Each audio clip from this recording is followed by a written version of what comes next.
병원 김대복 원장의 입냄새 한 달이면 치료된다 2부, 이순신 장군 구취 치료법을 찾다 내용 중 조선의 사신 개설향을 입에 머금다를 들려드립니다.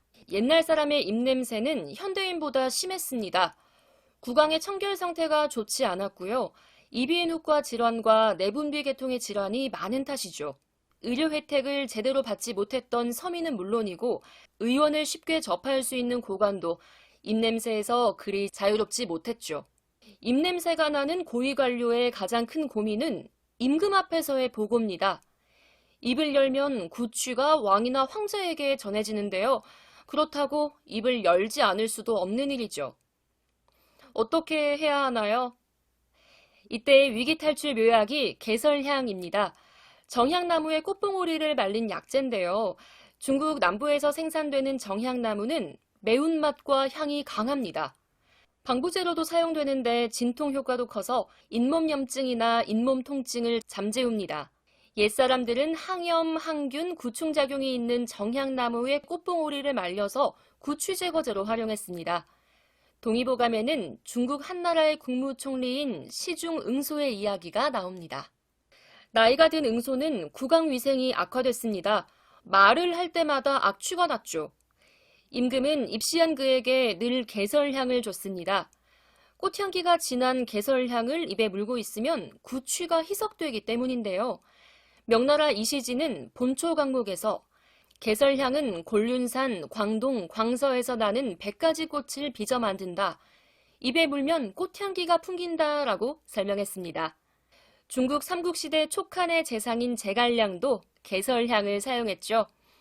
그의 문집인 제갈량 집에는 위나라 왕인 조조로부터 약재를 선물받은 대목이 있습니다. 조조는 정성스럽게 포장한 약재와 함께 글을 보냅니다. 개설향 5근을 선물합니다.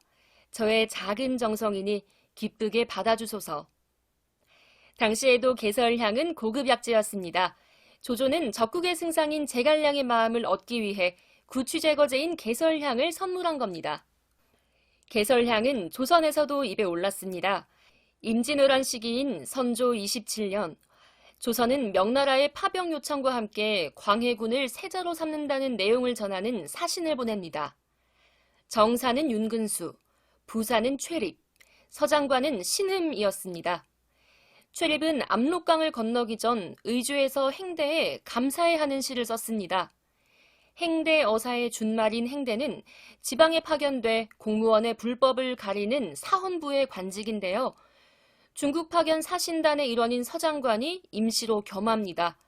최립은 행대 여사인 신음에게 특별한 정을 느끼는 글을 쓴 겁니다. 사람에 대해 성급한 판단을 할까 걱정하는데 그대를 만남과 동시에 굳건함을 느꼈소.